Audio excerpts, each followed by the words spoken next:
the ink hasn't even dried on the National Association of Realtors announcement, everybody's freaking out. Freaking out, man. A new way of business, a new structure for buyers agents commissions, and we've already seen MLSs across the country start to adopt these practices, even though they don't even go into effect until July. You are freaking out, man. And if you're not up to speed on all of this stuff, to summarize, these new rules, although it's probably good for the seller, this is not good for buyers. It's going to make it more difficult for buyers to become homeowners. Oh, that's not good. So in this video, I'm going to give you strategies that you can use as a buyer in this new world where the buyer's agent's commission is front and center and part of the negotiation. Let's dive in. I wasn't born this morning, 18 would be just fine. Why not just go ahead and ask for nickels on the dime? 15, I do 8, 12, maybe 9, 10.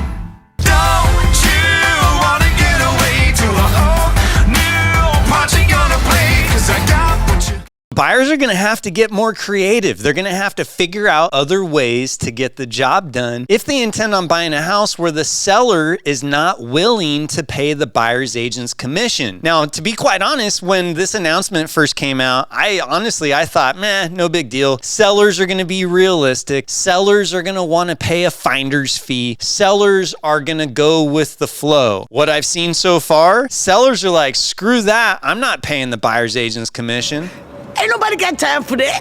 Now, we'll see if that holds true, but if you're a buyer and you're trying to navigate this market, you already have a hard enough time as it is. Well, now you may need to come up with an additional 3% of your sales price to cover your buyer's agent's commission. Now, look, I'm not here to advocate that you need a buyer's agent, that you don't need a buyer's agent, which one's good, which one's bad. I'm assuming that you're going to want a buyer's agent. You need somebody to help you navigate the murky waters of real estate. So let's talk about different ways that you can pivot to cover your buyer's agent's commission, assuming that the seller won't pay for it. Well, the first thing that comes to mind is putting less down. Let's say you're already planning on putting 20% down or 15% down or whatever. Well, if you put 3% less down, does it cost you more per month? Yes, it does, but it's nominal. You're only talking about $50, $100, couple $100 max when you factor in additional mortgage payment and if you're going to have what's called private mortgage insurance. But if it's the difference between being able to get into a house and not getting into a house, you got to factor that into your cost of ownership. The second thing that you could potentially do to cover your buyer's agent's commission is to take a higher interest rate from the lender. Why would you do that? Well, the lender will give you a lender credit you can use to pay for recurring and non-recurring closing costs. So you take a slightly higher rate. Yes, again, I know that makes your monthly payment higher, but I'm not talking about solutions of having the lowest monthly mortgage payment here. I'm talking about creative ways to pay for your buyer's agent when the seller's not going to pay for it. So taking a higher interest rate in exchange for a credit to offset other costs that you are already going to have, that can be a winning solution. Now, this next one is something that I really like where you're going to bid over ask. So let's say that the price you need to offer in order to get your offer accepted is $500,000. But we know that you need to pay your agent 3%, $15,000. Well, you're going to offer $515,000. Now, there is a caveat to this, guys. The home has to appraise for $515,000 if you're getting a mortgage, right? So if the home appraises for $515,000, then you're baking in the cost of your agent's commission into the sales price, which is kind of the way that it's always been done. You just got to remember that the lender is only going to lend based off of the appraised value. So you can't go crazy and offer too much unless you got the cash to cover the difference. Now, another way to offset the cost of a buyer's agent when the seller's not willing to pony up is to utilize a grant program. Grant programs are awesome. It's free money. I talk about them all the time because who doesn't like free money? It's a no-brainer in my mind. If you can qualify and get a free grant program, you're talking about getting an extra like $4,000, $7,000 potentially that you could use towards your down payment, your closing costs, or your buyer's agent commission. If you're wondering if you'd qualify for one of these special purpose credit programs, reach reach out to us directly. It's a lot easier for us to just look it up and see if you're eligible, and we can give you the details. Now, another option could be ordering the combo platter, meaning a little bit of each of what I was just talking about. Maybe it's some grant money, maybe it's a little bit of lender credit, maybe you're offering a little bit over asking, and collectively you pool together the money that you need to cover your buyer's agent's commission. Now, these last two options, although they are options, I wouldn't necessarily suggest them. The first would be negotiating lower buyer's agent's commission. Now, I get it. A lot of you guys think, what does the real estate agent even do? They're just opening up the doors. In my opinion, which by the way, I'm not a real estate agent. See my shirt says New Way Mortgage. I do home loans, so I don't have a dog in this fight. However, I work with real estate agents all the time. Where the buyer's agent really earns their money is negotiating your deal. And there's a lot of negotiations throughout the process. Maybe during an inspection, after your offer's already been accepted, you notice that there's a hole in the ceiling and you want the seller to pay for it. Well, guess what? Somebody needs to negotiate that. And if you're going to the same person, i.e. the listing agent that is negotiating for the seller, well, how do they negotiate for you too and do their fiduciary job for you and the seller? It doesn't happen. You'll get screwed as the buyer when going directly to the listing agent. And plus, if the seller is not willing to pay for the buyer's agent's commission, the listing agent's not going to take on dual agency for free. That's stupid. Why would they take on the additional risk without the reward? So you can always negotiate for lower. Just understand that that's going to attract your B and C players. So if you want the bench warmers on your team, go ahead and do that. If you want the A players, you're probably going to have to pay full price. And last but not least, another option would be to go at it alone. Don't get a buyer's agent. Now, this is not something that I am recommending because at the end of the day, like I just explained, the buyer's agent is going to do a lot of negotiating for you. And also, at the end of the day, when you're purchasing a home with a real estate agent, if things don't get disclosed to you that should have been disclosed, well, you got somebody that you can go sue. Whereas if you are the agent and you are the one that's doing the due diligence, well, the only person that you can be upset with when something like that is missed is you. So buyer beware. If you go at it alone, you might run into trouble. I hope you got value out of this. If you were watching this thinking, hey, I wonder if this scenario would work for me, or I wonder how I would navigate this, reach out to me. I'd love to talk to you about your scenario. My contact's in the description below. And if you haven't already, do me a huge favor. Smash that like button. Make sure to subscribe, and I'll see you on the next video. Don't